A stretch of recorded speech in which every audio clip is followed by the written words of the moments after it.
Hello students, आज मैं आप लोगों के लिए लेके आया हूं स्पेशल बीपीएससी टीचर जो लोग एस्टेट क्वालिफाइड है उनके लिए स्पेशल लेक्चर है। आपकी क्लासेस जो है सुबह में 11 बजे से 1 बजे तक चल रही है। कई बच्चों का इंक्वायरी आ चुका था ऑनलाइन की क्लास के लिए भी, तो ऑनलाइन और ऑफलाइन दोनों क्लासेस आपकी चल रही है। ये क्लास की जो टाइमिंग रखी गई है वो शाम में नहीं रखी गई है, क्योंकि बहुत सारे बच्चों का कहना था कि सर शाम में सेल्फ स्टडी करना है। तो सुबह 11 बजे से 1 बजे तक आप लोगों की जो लोग एस्टेट क्वालिफाइड है 9th 10th 11th 12th के लिए तैयारी कर रहे हैं, इंग्लिश ग्रामर और इंग्लिश लिटरेचर जिनका लैंग्वेज है, तो इंग्लिश लैंग्वेज सब्जेक्ट जिनका है उनके लिए स्पेशल ये बैच है। तो आज इंट्रोडक्शन क्लास में आप लोगों को इंट्रोडक्शन क्लास बता रहा हूं, जिसमें बहुत सारे क्वेश्चन आपको हूबहू एग्जामिनेशन में लड़ जाएंगे। मैं आपको सबसे पहले बता दूं कि आपके सिलेबस क्या होंगे। तो यदि आपकी सिलेबस की बात की जाए तो आपकी सिलेबस जो है मैं आपको बता देता हूं। BPSC English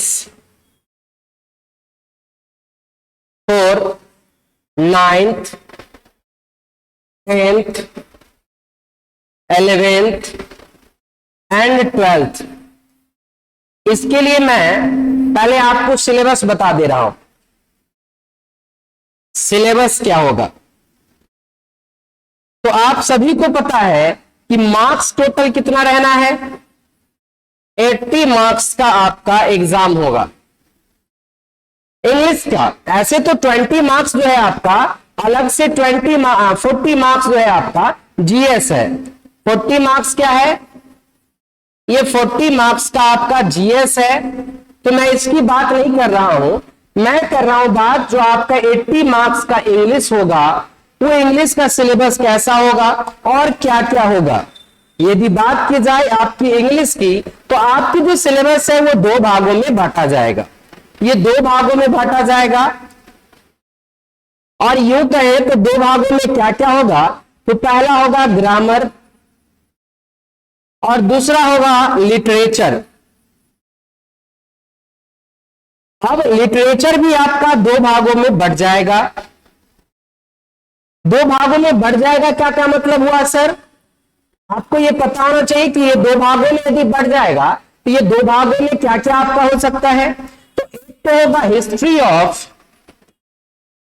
of English literature, English literature, और दूसरा होगा बुक्स।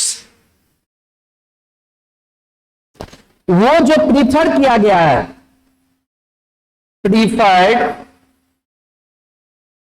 और prescribed in 9th 10th 11th and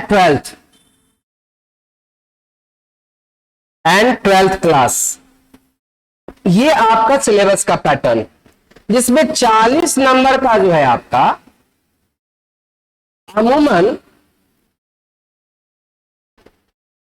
30 marks का ग्रामर होगा, और उसके बाद आपके साथ इधर से बंटवारा कर दिया जाएगा बाकी का 50 नंबर का। तो 50 नंबर में आपका 25 मार्क्स जो होगा वो हिस्ट्री ऑफ इंग्लिश लिटरेचर का होगा, और 25 मार्क्स जो होगा वो आपके बुक्स जो एग्जाम में 9th 10th 11th 12th का जो क्वेश्चन बुक्स है, जो उनका एससीईआरटी का बुक है, जो टेक्स्ट बुक है उनका, जैसे रेनबो पार्ट 1 है, रेनबो पार्ट 2 है, और 11th 12th के अलावा 9th 10th की भी जो उनकी बुक्स है।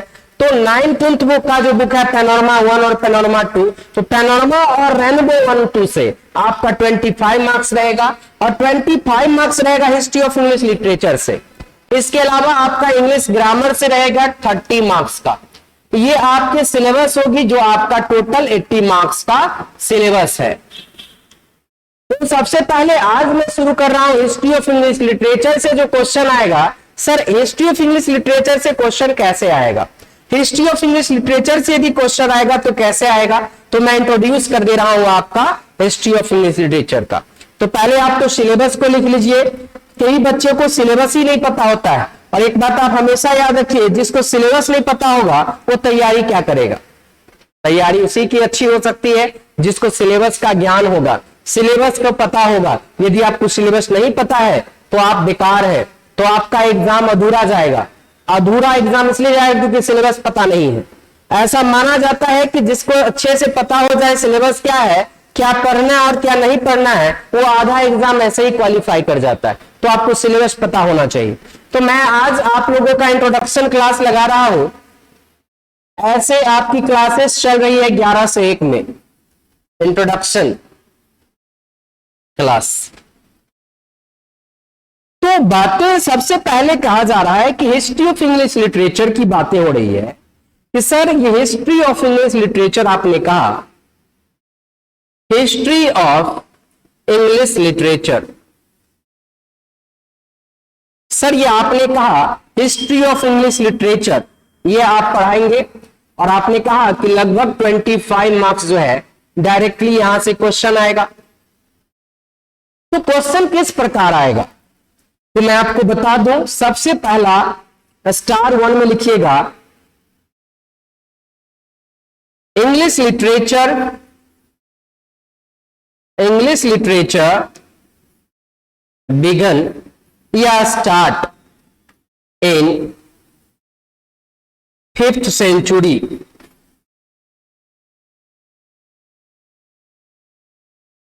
in Anglo-Saxon period, Anglo-Saxon period, Anglo-Saxon period में। और ऐसे पूछ दे आपसे डायरेक्ट तो 450 एडी। ऐसे 5वां सेंचुरी में अंग्रेजी लिटरेचर शुरू हुआ था, एंग्लो सैक्सन पीरियड में शुरू हुआ था। तो पहला क्वेश्चन आएगा when English literature was started, English literature का प्रारंभिक काल कब था, प्रारंभ कब से हुआ था। ये सबसे पहला क्वेश्चन आपका आएगा। हिस्ट्री ऑफ इंग्लिश लिटरेचर कब प्रारंभ हुआ था। तो आपको याद रखना है कि हिस्ट्री ऑफ इंग्लिश लिटरेचर प्रारंभिक काल माना गया है 5वां सेंचुरी। और यदि डेट पूछ दे तो 450 एडी में शुरू हुआ था।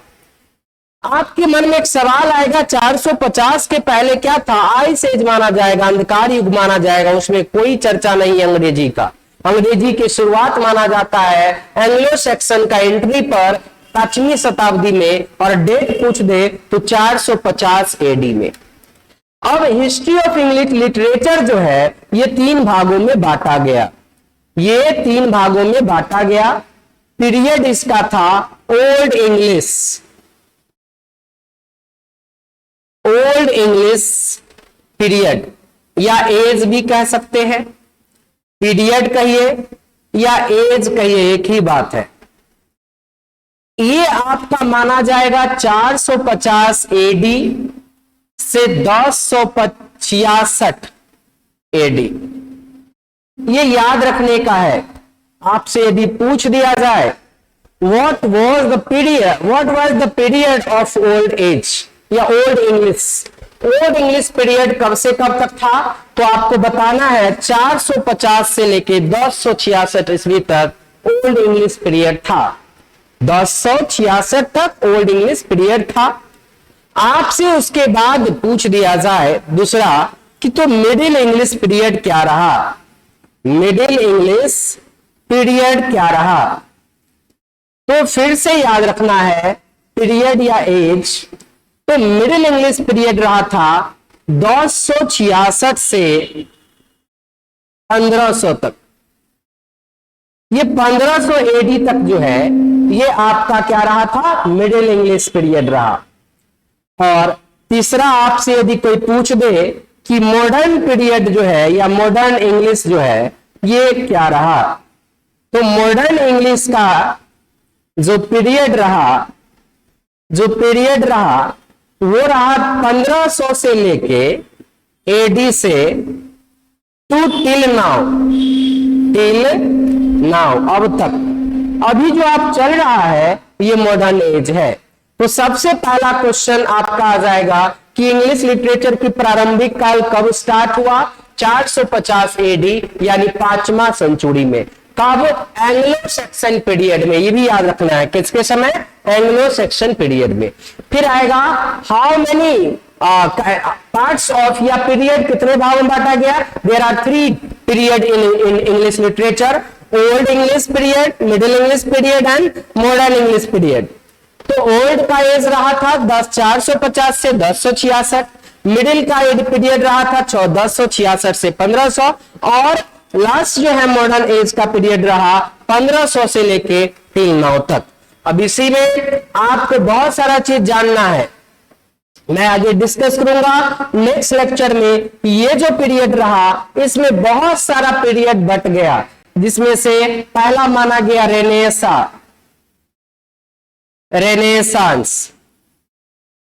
रेनेसा पीरियड को ही बाद में डिस्ट्रीब्यूट, इसमें भी आ गया बहुत सारा period. Elizabethan age, Renaissance poet पढ़ाएंगे, एलिजाबेथन पोएट पढ़ाया जाएगा आपको। अगस्टन एज इसी में पढ़ेंगे। Cavalier poet. फिर आपको पढ़ना है रोमांटिक एज 18वीं शताब्दी। फिर पढ़ना है विक्टोरियन एज। मैं ये सब का पीरियड और सभी का पोएट का नाम भी बताऊंगा। तो आप जानिए मॉडर्न एज जो है, मॉडर्न इंग्लिश का पीरियड जो है अलग अलग बातों में बांटा गया था, जिसको हम लोग पढ़ेंगे। क्लासिकल एज, क्लासिकल पोएट को पढ़ेंगे। तो ये सब के बारे में पढ़ेंगे हम लोग। साइकोलॉजिकल एज भी माना गया, modern psychological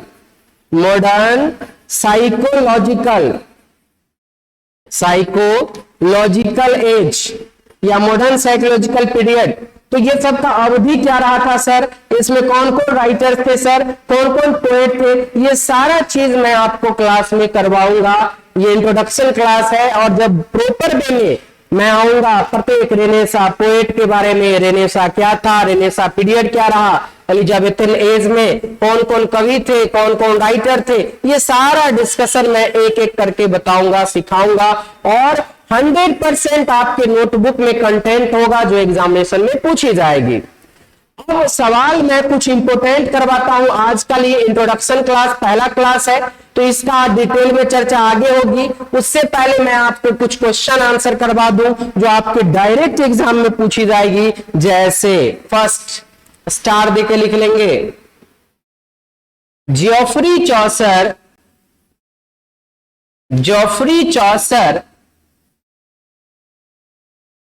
was known as the father of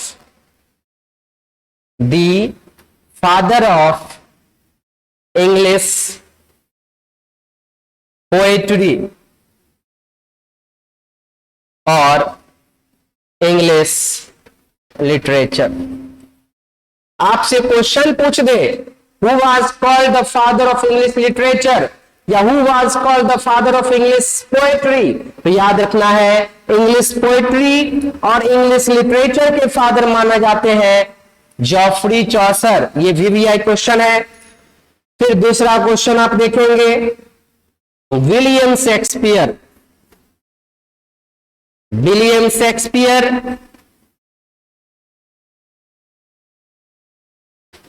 was known as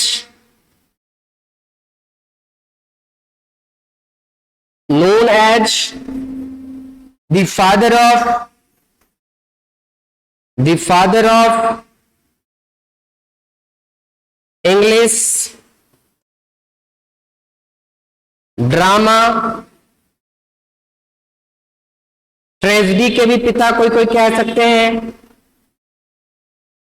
ये सब बहुत इंपॉर्टेंट क्वेश्चन, डायरेक्टली एक क्वेश्चन तो फादर से आता ही है। नेक्स्ट लिखेंगे तीसरा question,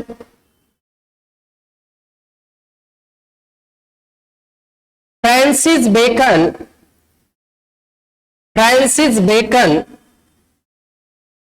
was known as the father of ऐसे आपसे पूछ दे निबंध के फादर कौन है, तो आपको याद रखना है Francis Bacon.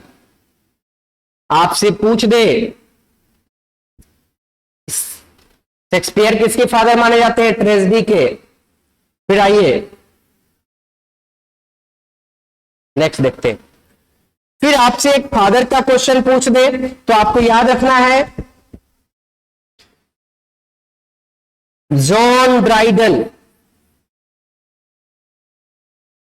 was known as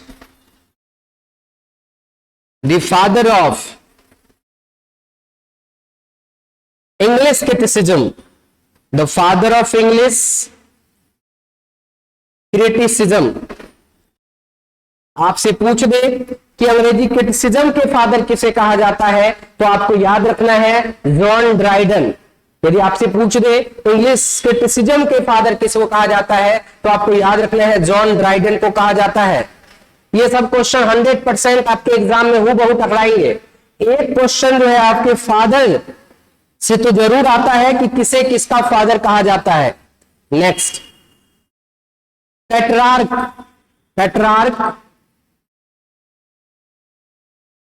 is की जगह वाज लिख दीजिए, Petrarch was known as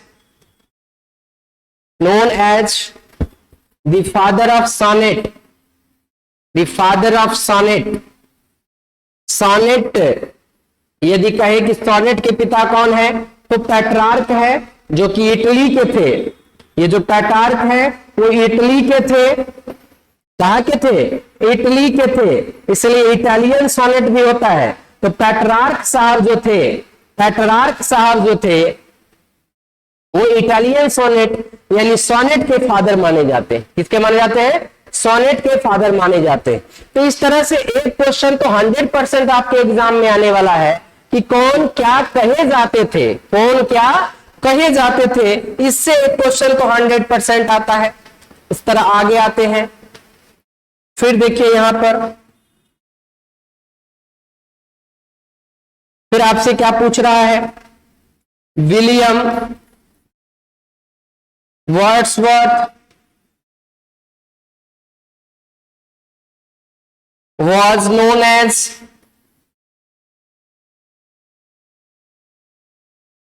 the lover of nature,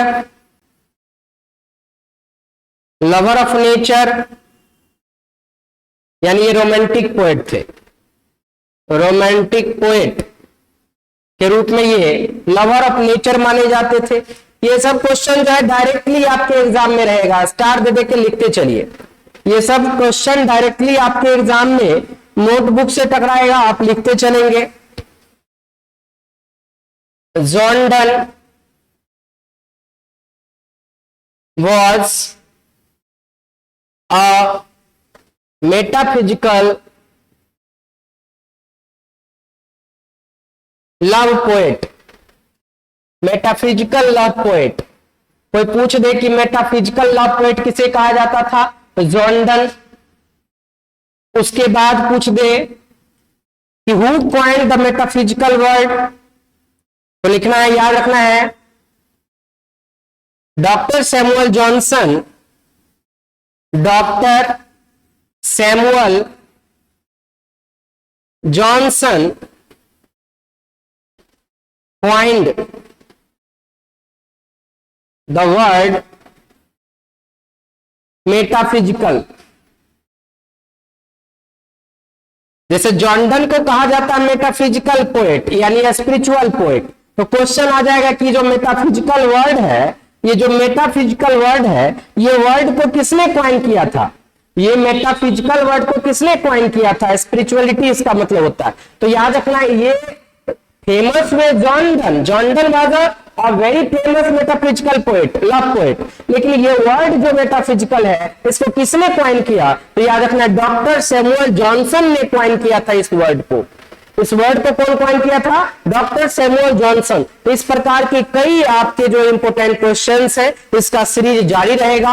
आपको यदि वीडियो अच्छा लगा हो, कंटेंट अच्छा लगा हो तो आप अपने मित्र के साथ शेयर करें जिन लोगों का इंग्लिश लिटरेचर का एग्जाम है, स्टेट क्वालिफाइड है।